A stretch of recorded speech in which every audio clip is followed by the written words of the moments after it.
오늘 또 예배에 나오신 모든 성도님들과 바깥 1층과 또 천막에서 예배 드리시는 분들과 집에서 유튜브로 예배를 드리시는 모든 분들을 위해 우리 하나님의 크신 은혜와 평강이 함께하는 복된 시간이 되시기를 바랍니다.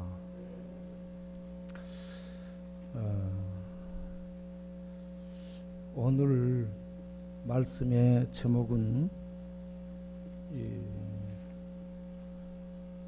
종교적인 불신자라는 제목으로 적었습니다. 종교적인데 불신자, 믿지 않는 사람을 얘기합니다. 그런 사람들이 많으리라고 생각을 합니다.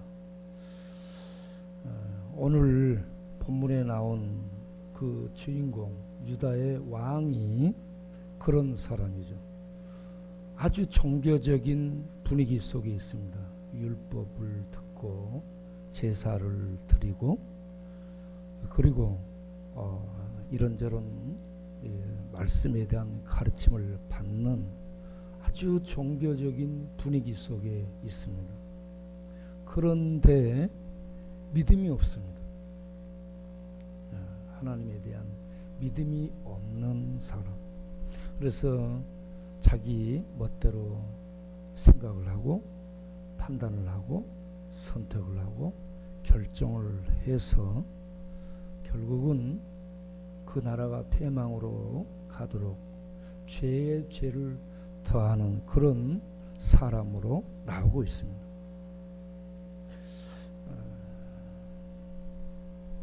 제가 그 밖에서도 여기저기서도 찬양하면서 복음을 전하면 이렇게 보면 굉장히 종교적인 것 같아요. 아멘도 하고 찬송도 하고 기도도 드리고 그런데 그 안에 믿음이 없는 것을 봅니다. 믿음을 갖게 되면 하나님의 생명이 들어오고 하나님의 진리의 빛이 들어오고 의식이 달라지고 가치관이 달라지고 세계관이 달라지고 인생관이 달라지고 우주관이 달라지고 가치와 목표와 삶의 방향들이 달라지게 되죠. 그리고 세상적인 철학과 세상적인 체계와 세상적인 가르침을 거부하고 하나님의 도성을 바라보며 하나님의 말씀의 가르침과 하나님의 말씀의 인도를 받고 성령의 감동과 교통 속에서 새 생명의 삶을 살아가게 되는 거죠. 이게 믿는 신자의 모습들인데 종교적인 분위기 속에 있으면서도 이런 믿음이 없는 그러한 많은 사람들을 볼 때에 참 안타까운 마음 금할 길이 없습니다.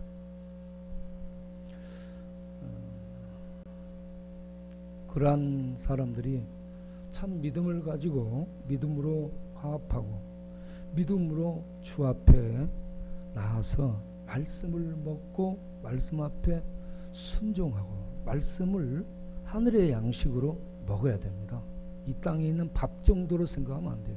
이 하나님의 말씀은 하늘에서 우리에게 주시는 양식이죠. 하늘 양식입니다. 이 땅에 있는 음식 어떤 거라고도 다릅니다.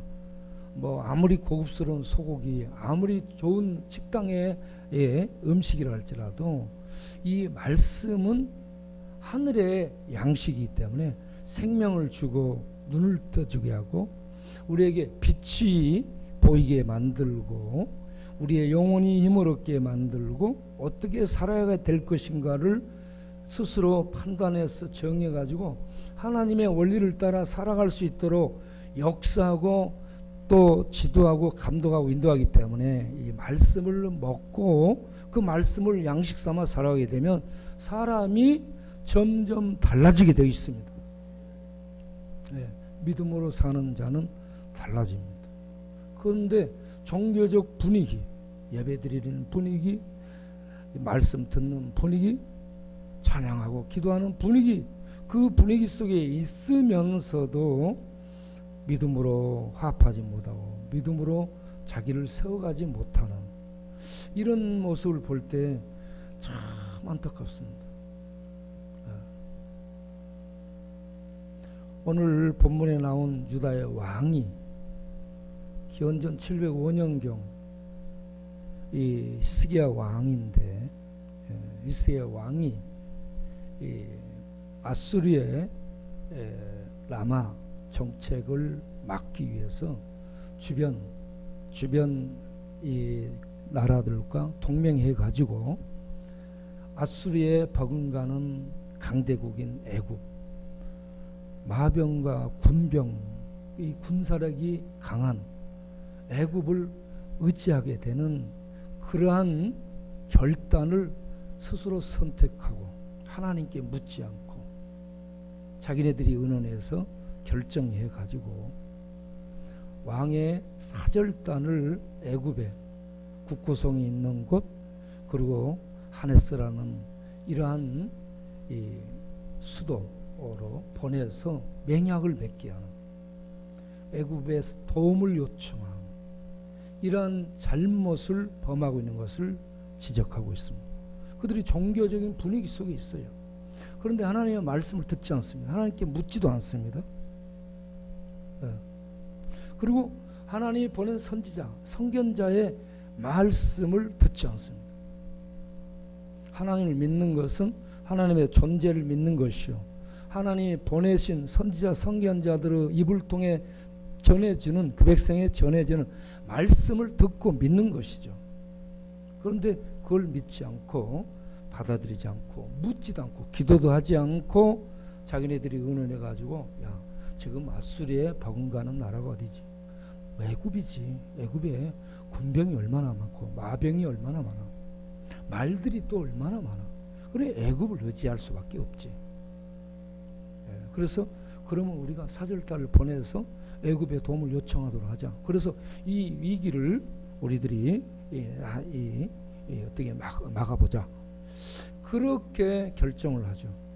그런데 아수르보다 강하고 애굽보다 강한 분이 하나님입니다. 하나님을 그들은 염두에도 두지 않아요. 우선 강한 애굽, 우선 말들이 많고 마병이 있고 이 마차가 있고 군병이 강한 애굽을 의지하고자 하는 이러한 정세 판단. 그래서 정치적으로 결정해가지고 정치적으로 의존하는 이러한 이 믿음 없는 선택, 믿음 없는 판단, 믿음 없는 결정을 내린 것을 1절에서 그들이 죄에 죄를 더한다라고 얘기합니다. 하나님을 버려버리고 우상을 숭배하고, 그리고 세상 권력, 세상 군사력, 세상에 경제적인 힘이 있는 나라, 그걸 의지하려고 할 때 하나님이 죄에 죄를 더하고 있다라고 지적을 하고 있습니다. 저는 말씀을 전하며 여러분과 싸우고요, 이 세상과 싸우고요, 정치와도 싸웁니다. 하나님의 말씀은 우리들을 뒤집어 놓고요, 공격하고요, 치고요, 무너뜨리고 아프게 하고 찌르고 또 다시 말씀 앞에 순복해서 서도록 세우는 이러한 능력으로 하나님의 말씀이 우리들에게 전해집니다. 자, 29일 날 이 정의당에서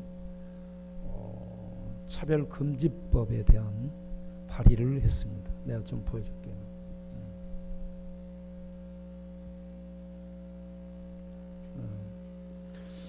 자, 심상정 대표 혼자 정식으로 투표로 선출된 의원이고요.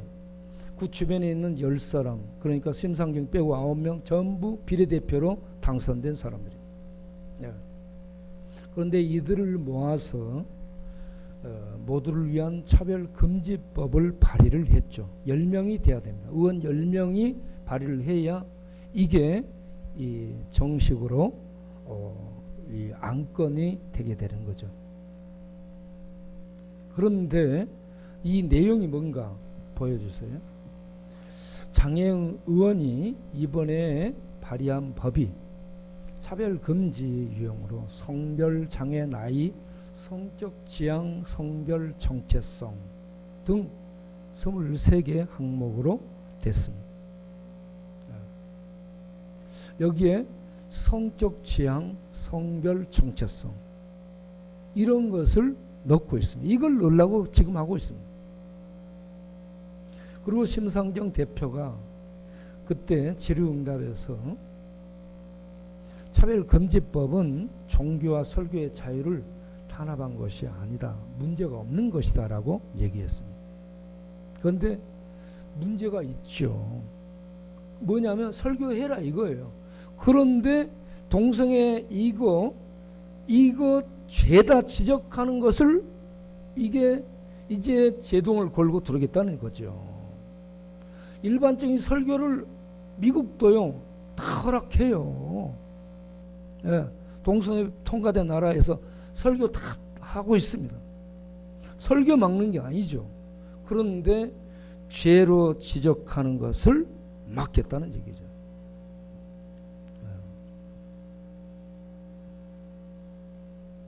그러니까 이 차별금지, 이 성정체성과 성적 지향 이런 젠더주의를 죄로 지적하고 잘못이라고 얘기하는 곳은 교회거든요. 교회고 하나님의 말씀이고 하나님입니다.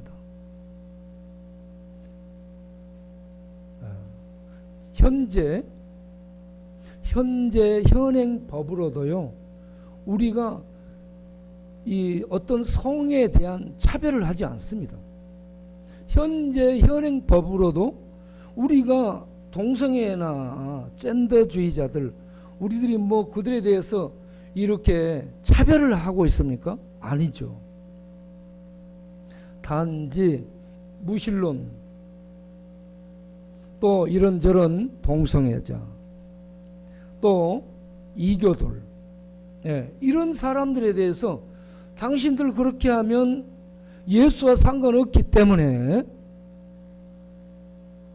여러분 지옥 갑니다 라고 얘기하는 것이죠. 하나님의 말씀이 그러니까 우리가 그 말씀을 전하는 것인데 이들은 이 말씀들이 공격하는 것으로 받아들이게 되는 겁니다. 그렇기 때문에 교회가 이러한 죄를 지적하고 자기네들의 기분을 상하게 만드는 이러한 말씀들을 하기 때문에 교회의 입을 닫고 설교는 해라. 그런데 죄에 대한 지적은 못하게 하는 이런 쪽으로 반드시 몰고 갈 그런 계획을 가지고 의도를 가지고 있다라고 볼 수 있습니다.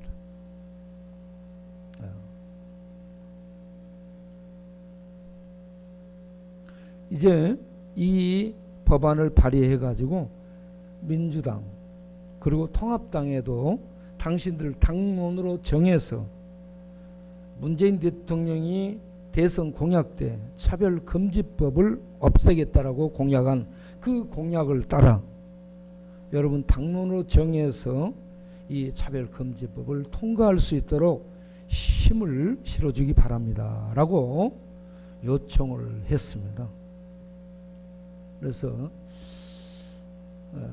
지금 코로나 바이러스 재앙도 재앙이죠. 코로나 바이러스 재앙 이후에 우리에게 쏟아질 재앙들이 폭염과 폭우와 화재와 그리고 지진 이런 것들이 재앙으로 다가오겠죠.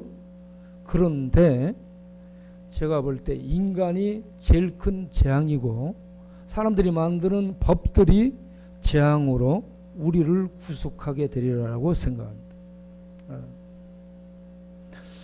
여러분 이 코로나19 재앙이 빨리 지나가기를 바라지만 빨리 지나가지 않을 것으로 생각하고 삶을 준비하시기 바랍니다. 1300년 후반부터 1570년대까지 약 300년 동안 유럽의 패스트는 계속됐습니다, 여러분. 예. 어떤 그 3세기 동안에, 그러니까 1300년 후반부터 1570년 배자, 칼빈 이후 배자까지 이 유럽에 이 패스트가요, 들어갔다 나왔다, 없어진 데 됐다 다시 나타나고, 사라진 데 됐다 다시 나타나고, 그래서 유럽 인구의 3분의 1 내지 4분의 1을 죽였습니다. 예. 그래가지고 유럽 인구들이 정상으로 회복되는데 300~400년이 걸리죠. 예. 이 코로나 재앙도요, 전 세계적이죠. 안 들어간 나라가 없고요. 청정했다는 곳을 다 지금 치고 들어갔어요. 이 청정 지역이 없습니다. 영풍 빼놓고. 네. 우리 동네 빼놓고 청정 지역이 없어요. 그럼 우리 쪽방촌에는 왜 안 와요? 이미 알코올로 전부 사람들이 소독을 해버렸어요. 예. 그래서 이 코로나 재앙이 없어지기를 바라지 말 것. 백신이 나오면 좋은 세상이 되리라 천만의 말씀. 백신 나와도 백신이 못 잡도록 변종하고요, 계속 진화할 겁니다. 그래서 우리 인구들의 상당수를 죽일 겁니다. 왜 그런가? 하나님을 무시하고 하나님을 없인 여기는 세상이기 때문에. 하나님이 좋은 평화의 시대를 주셨다가 지금 이 시대는 재앙과 재난들로 하나님이 인간을 어지럽게 하고요, 치고 있고요. 이런 세상에서 봐라, 너희들 살고 있는 이 세상이 너희가 살 안전지대가 아니라는 것을 좀 깨달으라고 얘기를 하는 것입니다. 그런데 이런 세상의 사람들은 빨리 지나길 바라면서 무슨 생각을 하죠? 유다 남왕 유다 왕이 아수리의 남하 정책을 막기 위해 바벨이 애굽을 의지해서 맹약을 맺고 그곳에 나귀와 낙타들의 짐을 실어서 불뱀과 날아다니는 뱀 사자들이 응거리는 광야를 지나 위험지대를 건너서 애굽의 이 도성에 가서 그들에게 도움을 요청하는 맹약을 맺고 애굽을 의지하고 좋아하게 되는 것처럼, 이런 시대에 사람들은 하나님을 의지하지 않고 하나님을 찾지 않고 빨리 지나길 바라고, 그러면서 돈을 의지하고 권력을 의지하고 과학을 의지하고 있는데, 과학, 여러분 의지해 과학이 지금 무슨 이 도움이 됩니까? 의학이 도움이 돼요? 많은 도움이 되기는 되지만, 돈이 여러분 도움이 돼요? 도움이 되기는 되죠. 예? 예. 도움이 되기는 되는데, 애굽이 도움이 되기는 되는데, 군사와 이런저런 세상적인 힘이 도움이 되기는 되는데, 주님이 말씀하죠. 마태복음 10장 28절에 몸은 죽여도 몸과 영혼을 지옥에 멸하시는 자를 두려워하라. 몸은 죽여도 몸을 죽이는 자들을 두려워하지 말고. 예. 이 세상 힘, 이 세상의 권력, 이 세상의 통치력, 이런 것들이 도움을 약간은 주지만, 우리들이 몸과 영혼이 지옥에 던져지는 이 재앙에서, 이 지옥 심판에서 조금도 도움이 되지 못하는 허무한 것이 된다는 것을 알아야 된다는 겁니다. 그래서 3절, 오늘 읽은 30장 3절에 너희들이 의지하는 애굽이 너희에게 수치가 되고 치욕이 되리라 라고 얘기합니다. 수치와 치욕이 되리라. 예. 뭐요? 재앙의 날에 애굽이 아무 도움이 되지 못하리라 라는 얘기입니다. 재앙의 때에 돈이, 군사력이, 과학의 힘이 아무 도움이 되지 못하리라. 그러면 우리는 이러한 재앙의 때에 남왕 유다가 이런 어려운 위기를 만나서 애굽을 의지한 것처럼, 이런 앞으로 코로나 재앙과 수많은 재앙 재난들이 이제 계속 다가오게 되고 닥쳐올 텐데, 이런 때에 우리가 의지할 것이 무엇일까를 우리가 생각하고, 눈에 보이지 않지만 하나님만이 진정한 도움이 된다는 것을 깨닫고 주님께로 도피할 수 있는 믿음의 사람들이 될 수 있어야 될 줄로 믿습니다. 우리가 예수를 믿는 것이 무엇입니까? 예수를 왜 믿어야 됩니까? 예수를 믿으면 어떤 복과 어떤 유익이 있습니까? 지난 주일 4강의 예배 때에 이 간단한 선극이 있었죠. 예수를 십자가에 못 박는 선극을 간단하게 했습니다. 그 준비하시느라고 수고들 하셨는데, 거기에서 첫 번째 질문자가 비난하면서 얘기했죠. 예수, 나는 네가 정말 싫다. 왜? 이 땅에는 많은 종교가 있잖아. 많은 종교가 있어. 그 종교들 다 인정하고, 요즘은 종교 다원주의 시대거든요. 다 인정해달라. 다 거기에 길이 있고 조리가 있고 뜻이 있다. 그래서 다 인정해 줘야 되는데, 예수 너를 싫어한 이유는 오직 너만이 구원이라고 우기고 너만이 구원이라고 강조하기 때문에 싫다, 이겁니다. 세상 사람들이 전부 싫어하는 이유가 그거죠. 제가 리차드 도킨스의 책을 이것저것을 보다가 나왔습니다. 이기적 유전자,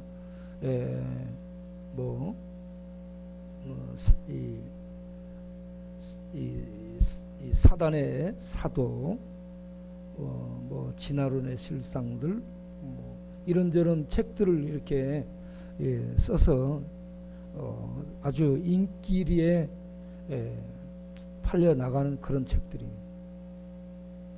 거기에 보게 되면 사람을 침팬지, 고릴라, 오랑우탄 이런 것을 유인원이라고 하죠. 유인원과 사람을 똑같이 취급하죠. 사람의 조상이 이 원숭이들의 조상 유인원과 똑같다는 얘기입니다. 사람과 유인원 똑같습니다. 그가 본 그런 과학적 견해에서 사람과 원숭이, 오랑우탄 똑같아요. 그는 또 유전자는 영원하다고 얘기합니다. 사람의 근본을 이루는 유전자, 이게 영원하다고 얘기하고 있습니다. 그리고 과학자들이 지금 얘기하는 유전자, 그 염기서열 DNA를 보게 되면 어떤 사람들은 1.62% 정도가 이 침팬지, 고릴라하고 차이 난다고 얘기합니다. 그런데 좀 깊이 들어가서 보면 86%, 7% 정도 사람과 원숭이, 침팬지와 비슷하고 나머지는 안 맞다고 그렇습니다. 이런저런 견해 차이들이 많이 있습니다.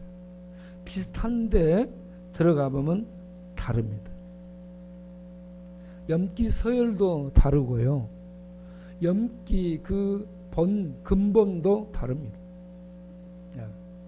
왜 다른가? 그들이 이런 과학적 데이터만 갖고 사람을 평가하려고 하거든요. 그 성경은 뭐라고 얘기합니까? 인간은 하나님의 형상으로 만들어졌습니다. 그래서 다릅니다. 근본이 비슷한데 달라요. 일반 모든 피조세계 숨쉬는 짐승 동물들이 네페시아야, 우리 인간도 네페시아야 똑같은 숨쉬는 존재예요. 살아 움직이는 존재예요. 그런데 차이점이 뭐예요? 인간은 하나님의 형상으로 만들어졌습니다. 그래서 다릅니다. 인간은 하나님의 형상으로 만들어져서 하나님의 영광의 형상을 반영하는 존재가, 세상에 나타나는 존재가 인간입니다. 그런데 그 인간이 죄로 말미암아 타락했어요. 타락해서 타락이라는 말 속에는 부패, 오염, 썩음을 의미합니다. 그래서 하나님의 형상이 무너진 거예요. 뒤틀려지고 깨지고 무너져 버렸습니다. 그래서 하나님의 형상을 세상에 나타나지 못하는 죄의 썩음을 드러내고 죄의 부패에 잡혀 죄 짓고 사는 그러한 죄덩어리가 되고 말았다는 얘기죠. 그러함에도 불구하고 하나님께서는 아들 예수를 보내셔서 죄의 썩음 속에 엉그러지고 문드러지고 찌그러지고 죽을 수밖에 없는 비참한 이 운명에 처한 인간을 구원하기로 하시죠. 구원하기로 한 이 계획, 구원하기로 한 이 계획을 하나님이 예정했다라고 얘기합니다. 하나님의 예정이라는 것은 사람이 누구는 구원받고 누구는 못 받고 태어날 때부터 정해진 것이 정해진 것으로 그 운명이 결정된 것으로 예정론을 생각하면 안 되는 겁니다. 태어날 때부터 구원받을 자, 구원 못 받을 자로 결정된 채로 이 땅에 태어났다면 그거는 이상한 거예요. 예. 그러면 예정이 뭔가? 예정론은 하나님은 죄에 빠져서 죽게 된 인간을 구원할 계획을 갖고 계셨다. 그런데 그 계획이 하나님의 아들을 세상에 보내는 것이다. 아들을 통해 죄를 뒤집어쓰셔서 아들을 죽임으로 처벌함으로 죄가 제거되도록 한 이런 하나님의 계획을 하나님이 예정하셨다. 예. 여러분 이렇게 이해를 하시길 바랍니다. 그리고 이러한 예정을 하신 하나님, 계획을 가지신 하나님께서 목표와 목적이 있게 됐는데 이 목표가 뭔가? 하나님의 영상을 잃어버린 백성들을 예수를 통해서 구원시키고 예수를 믿음으로 하나님의 아들의 형상을 그들이 가질 수 있도록 하신 것이 하나님의 목표다. 할렐루야. 그래서 요한복음 1장 12절에 이렇게 말씀합니다. 영접하는 자는 하나님의 자녀가 되는 권세를 주셨다. 네. 영접하는 자, 예수님을 믿는 자는 하나님의 자녀가 되는 권세를 주셨다. 그 다음에 나오는 말이 혈통이나 유전이나 사람의 뜻으로 되지 아니하고, 예? 사람의 어떤 뜻, 혈통, 어떤 것에 의해서도 되지 않고 예수를 믿는 자가 하나님의 자녀가 되게 하셨다. 갈라디아서 3장 26절에 그리스도 예수 안에서 믿음으로 말미암아 하나님의 아들이 되게 하셨다. 여기서는 하나님의 아들이라고 얘기합니다. 로마서 8장 29절 보게 되면 모든 것이 합력하여 28절에 선을 이루느니라 해놓고 로마서 8장 29절에 뭐라고 되어 있어요? 하나님이 미리 아신 자들을 그 아들의 형상을 본받도록 아들의 형상을 입을 수 있도록 아들의 형상을 가질 수 있도록 하기 위해서 미리 정했다라고 얘기합니다. 미리 아신 자, 미리 정했다는 것은 하나님이 계획을 갖고 계셨어요. 우리가 알 수 없는 하나님의 계획을 이렇게 예정으로 얘기하고 있습니다. 예. 그래서 많은 형제 중에서 예수님이 맏아들이 되게 하시고 예수 믿는 자들이 전부 하나님의 아들이 하나님의 자녀들이 되도록 하셨다. 예수님 믿게 된 목적은 구원인데 구원의 목적이 하나님의 아들의 형상을 회복하는 것입니다. 하나님의 아들의 형상을. 하나님의 아들의 형상이 예수님이 이 땅에 오셔서 어떻게 하셨습니까? 하나님께 완전히 순복해서 하나님의 영광을 드러내는 삶을 살게 됩니다. 오늘날 우리들이 종교 생활을 많이 하죠. 신앙 생활이 교회 다니는데 종교 생활. 우리는 하나님을 신으로만 생각합니다. 그래서 종교인들이 절에 가서 목닥치고 자기에게 복 달라고 빌고 위로받고 오죠. 무당들이 구슬을 합니다. 코로나가 물러가게 해달라고 구슬을 해요. 그런데 코로나는 물러가지 않습니다. 하나님은 코로나 재앙을 통해서도 온 세상을 통치하는 분입니다. 지금 우리는 코로나 재앙 속에서 빨리 재앙이 지나가게 해달라고 하지 마세요. 하나님의 뜻이 이루어지기를 기도하시기 바랍니다. 코로나 재앙 속에서도 하나님의 뜻이 이루어지기를 원합니다. 평화시대에도 하나님의 뜻이 이루어지기를 원합니다. 어떤 고난의 때를 만났을지라도 하나님의 뜻이 이루어지기를 원합니다. 이렇게 하나님의 뜻이 이루어지도록 기도하는 성도들이 되시기를 바랍니다. 그러면 우리가 예수를 믿으면 어떻게 되는가? 하나님의 아들이 돼요. 신이여, 절대자여, 막연히 어떻게 있는 어떤 신이라는 형상, 이런 존재로 신을 생각하면 안 되고, 여호와 하나님 보이지 않지만 실존하는 유일한 신이심을 믿으시기 바랍니다. 그 하나님이 죄에 빠져 하나님의 형상을 잃어버리고 죄의 부패와 타락 썩음 속에 멸망의 구렁텅을 향해 가는 인간을 구원하기에 아들을 보내시고, 예수를 믿는 자에게 죄의 썩음이 없어지고 죄의 저주와 심판이 없게 되고 하나님의 참 생명을 갖고 하나님을 아버지라 부르면서 하나님 안에서 이 땅에서부터 하늘 생명을 가지고 하나님의 아들로서 하나님의 백성으로서 이 땅에 있지만 천국에 있는 자로 사는 축복을, 생명의 삶을 살게 하고 있습니다. 이 땅에 많은 사람들은 죽을 삶을 살고 있죠. 죽음 속에 살고 있죠. 우울증, 중독증, 절망증, 이런 모든 것들이 죽음의 세력들이에요. 그래서 죽을 생각하고 죽음은 끝이다라고 생각하며 죽을 생각으로 연습하면서 살게 됩니다. 예수 믿는 자들은 여러분 이미 죽음을 넘어선 하나님의 생명을 얻은 줄 아시기 바랍니다. 이게 영생이거든요.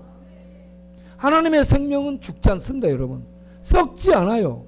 변질되지 않습니다. 영원합니다. 리차드 도킨스가 유전자가 영원하다, 영원한 게 아니고 하나님의 생명이 영원합니다.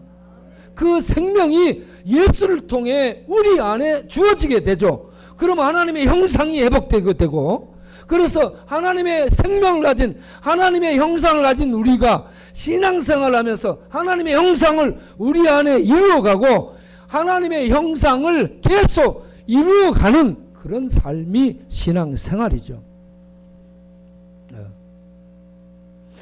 그렇게 신앙생활을 하면서 우리는 하나님을 아버지라고 부릅니다. 하나님을 아버지라 부르죠. 이런 아버지라 부르는 자에게 이사야 26장 3절에 있는 말씀, 심지가 견고한 자에게 평강을 더하시리라. 심지가 견고한 자는 예수를 믿어 그 심령이 하늘 생명에 하늘에 뿌리를 두고 이 땅에 있지만 세상 어떤 것에 근거를 두지 않고 이미 그가 하늘에 심령이 심어진 이러한 사람을 얘기하죠.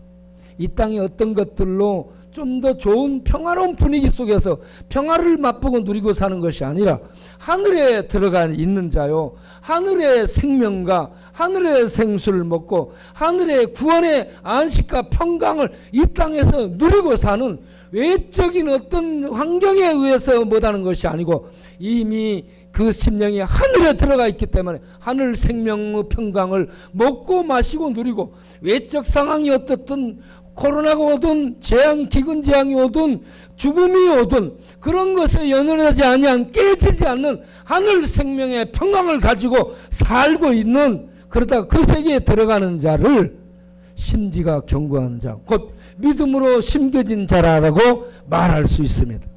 여러분, 우리 예수 믿는 자는 종교인이 아닙니다. 하늘에 들어가 있는 자요, 하늘 생명을 소유한 자요, 하늘 생명을 먹고 마시고 살고 있는 자인 줄 믿으시기 바랍니다. 자, 1차 도킨스의 책을 보면 열불이 납니다. 거기에 이런 내용이 있어요. 기도에 대한 이 힘에 대한 챕터가 있습니다. 기도를 조롱하는 거죠. 네. 우리는 하나님이 아버지이기 때문에 아들 예수님의 기도를 즉각 들어주신 하나님이, 우리가 하나님의 자녀이기 때문에 우리의 기도를 들어주신 줄 믿습니다. 자녀가 아닌 사람들은 왜? 이웃집 아저씨 아들한테 가서 기도한다, 들어달라. 야, 그러면 뭐라? 니네 아버지한테 가서 도움을 달라 해라 라고 얘기하죠. 근데 하나님은 우리 아버지잖아요. 여러분, 이웃집 아저씨인 사람 하나님이 내 아버지, 우리 아버지로 여러분 믿습니까? 예, 하나님이 우리 아버지면 기도를 하면 하나님이 들어주십니다. 예. 만들어진 신이라는 책 속에 기도 실험이 있습니다. 거기에 나온 이 인용하는 사람이 러셀 스테너드라는 사람인데 영국의 유명한 종교 과학자 3인 중에 한 명입니다. 그가 기도하는 집단, 기도 안 하는 집단, 이 집단을 놓고요, 효염이 있는가 없는가를 실험을 하게 됩니다. 거기에 대해서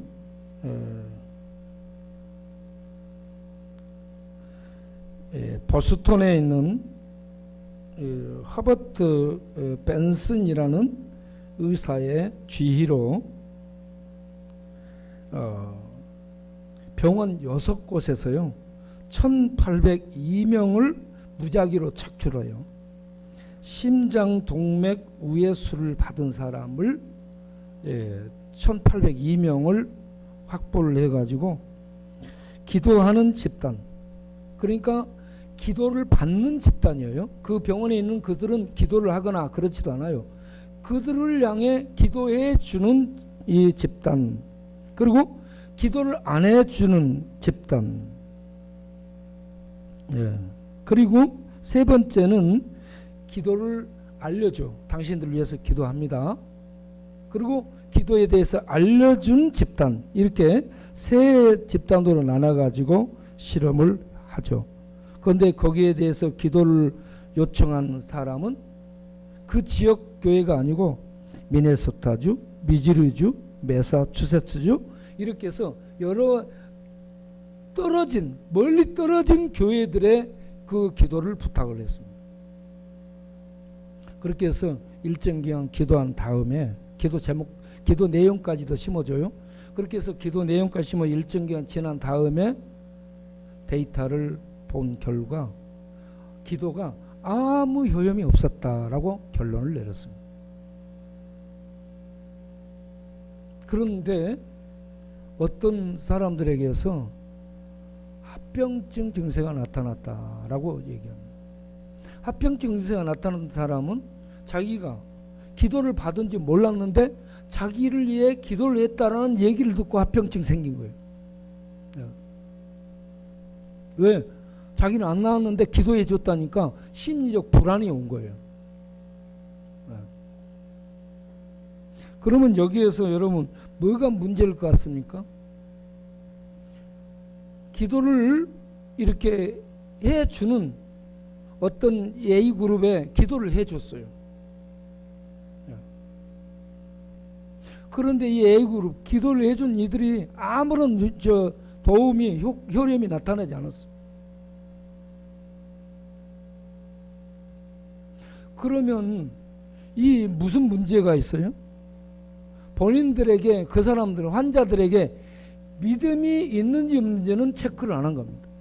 여러분, 환자들이 믿음이 있어야 됩니다. 예수님도 믿음이 있는 데서 기적을 행했습니다.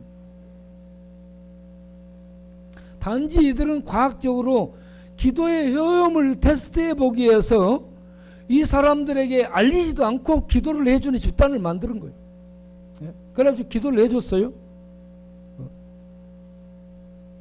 기도를 해주는 그 알려준 집단. 아무 효험이 없게 됐다는 얘기입니다. 나타나지 않았다는 얘기입니다. 그래서 야, 기도라는 거 아무 효험이 없다. 그런데 교회에서 기도하고 있으니 미친 짓이다. 우리는 하나님이 우리의 아버지임을 믿는 사람들입니다. 종교인이 아니에요. 신자들이죠. 여러분, 하나님이 우리의 아버지죠. 하나님을 아버지로 부르고 믿는 자들은 기도하면 하나님이 들으심을 믿습니다. 요한복음 13장 13절 14절에 예수님이 말씀하셨죠. 내 이름으로 무엇이든지 아버지께 구하면 하늘에 계신 아버지가 다 들어주신다. 할렐루야. 예수님을 믿는 자는 예수님의 말씀을 듣고 예수님의 이름으로 아버지께 기도할 줄로 믿습니다.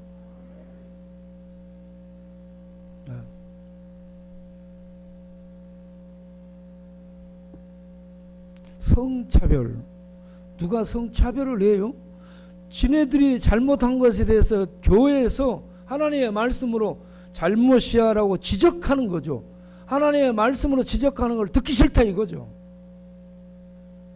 그래서 성차별법을 만들어 가지고 교회에서 이렇게 죄에 대한 지적을 못하게 했다는 건 뭐요? 하나님 입을 닫겠다는 얘기입니다. 교회 입을 막겠다는 얘기죠. 아주 교묘하게 설교는 해라. 그런데 죄는 지적하면 안 된다라는 식으로 교묘하게 교회의 입을 막고 복음을 증거하지 못하게 막고, 복음이 증거되는 곳에 반드시 죄를 지적합니다. 그 복음을 증거하라고 보낸 자가 하나님이거든요. 하나님의 이 모든 것을 막고 하나님 없는 세상을 만들어서 자기네들이 만든 법으로 이 세상을 통제하고 이 세상을 죄의 천국으로 만들겠다라는 발상입니다. 그래서 이태원에 가보면요, 이 세상은 지금요 완전 소돔 고모라고 8월 퀴어 축제를 하겠다는 이게요 발상이, 동성의 나라가 죄의 악과 더러움과 부패 오염을 온 세상에 퍼뜨리겠다는 얘기입니다. 걔들이요 그렇게 하는 것은 하나님의 심판을 촉구하는 겁니다. 하나님이요 소돔 고모라 같은 악이 하늘에 창궐하게 되면 하나님이 오셔요.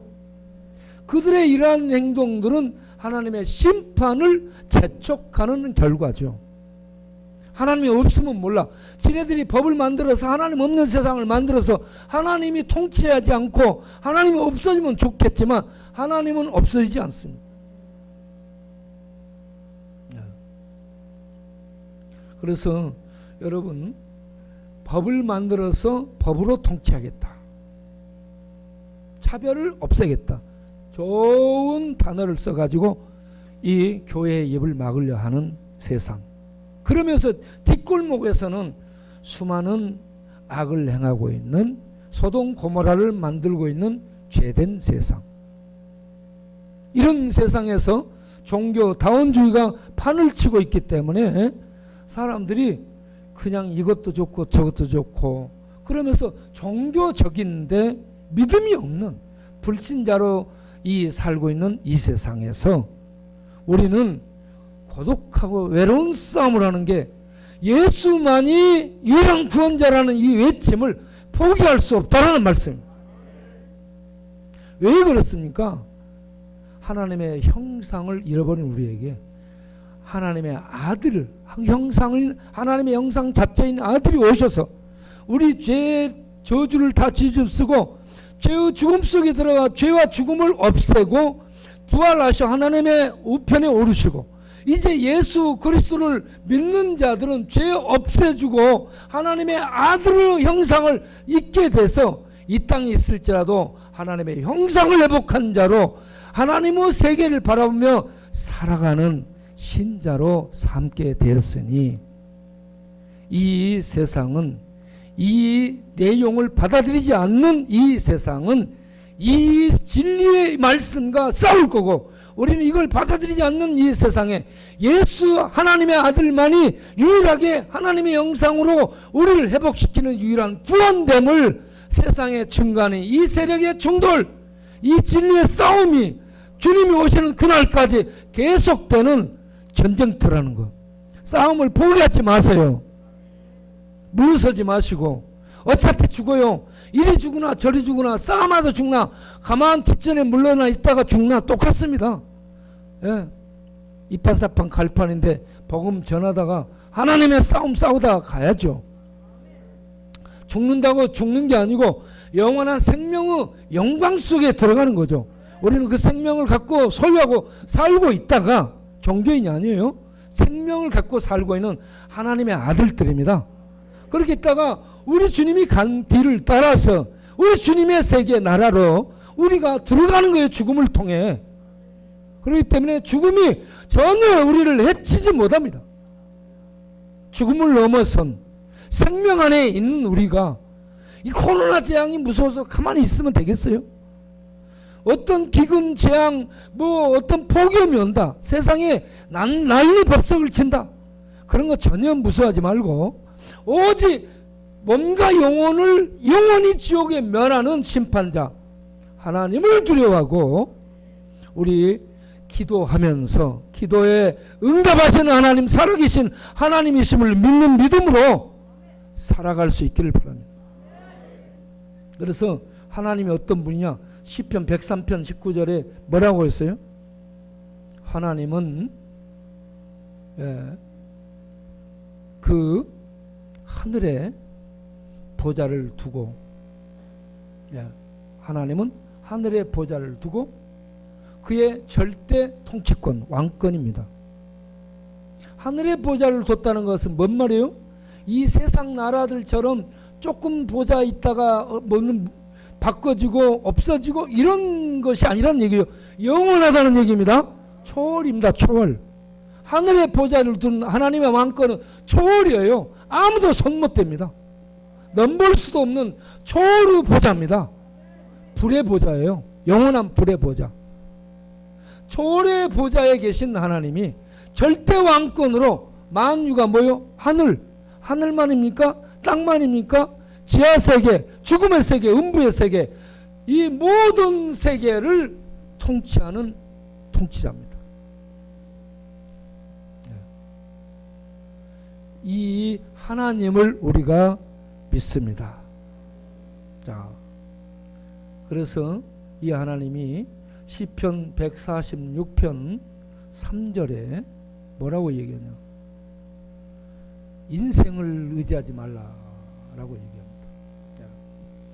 귀인들은 뭐냐면 권력층을 얘기합니다. 돈 있고 똑똑하고 권력을 가진 권력층을 귀인이라고 해요. 귀인들 뭐라고 해요? 의지하지 말라. 그것 뭐냐? 도울 힘이 없는 인간이다. 애굽 의지하지 말라. 도울 힘이 없는 허무한 것이다. 할렐루야. 이사야 30장을 통해서 애굽을 의지하는 그 유다 왕을 이사야 선지자가 허망한 것을 의지한다라고 질타를 하고 있습니다. 너희들 애굽 지금 세 보이지? 허망한 거야. 허망한 거. 아무 도움이 없는 허망한 것을 의지한다는 얘기. 그래서 시편 146편 3절에 인생을 의지하지 말라. 귀인들을 의지하지 말라. 세상을 의지하지 말라. 5절에 야곱의 하나님을 의지하는 자가 복이 있느니라. 야곱의 하나님은 언약의 하나님, 변치 않는 하나님, 그 이름 여호와로 자기를 이스라엘에 계시하신 하나님을 의미합니다. 야곱의 하나님을 의지하라. 자기의 도움으로 의지하라. 하나님 안 보이잖아요. 하나님 보이지 않죠. 그 하나님 보는 하나님으로, 눈앞에 보는 하나님으로 보고 찬양하며 의지하는 건 믿음입니다. 여러분 믿음을 가지세요. 이렇게 하나님을 안 보이는 하나님을 보듯이 믿고 의지하며 그 하나님께 소망을 두고 살아가는 믿음의 신자들이 복이 있다. 복이 있다. 세상에서는 환난을 당할지라도 여러분 세상을 이미 정복했습니다. 예수님이 정복한 왕이에요. 그리고 하나님의 보좌에 오르신 통치자예요. 그 주님이 교회를 자기 몸으로 삼고 세상을 통치합니다. 그 주님을 믿는 믿음으로 하나님 의지하고 하나님의 말씀의 인도 속에서 성령의 감동으로 이 세상을 코로나 재앙이 아니라 콕콕 코로나 재앙들이 난리를 쳐도 그런 거 걱정 말고 염려 말고 하나님 의지하는 믿음으로 다음대에 세상을 질주하는 불뱀이 날아들이고 사자가 막 이 여기저기서 으르렁거리는 이 세상을 하나님 믿는 믿음으로 돌파해내고 살아가는 우리 모두 되시길 바랍니다. 기도하겠습니다.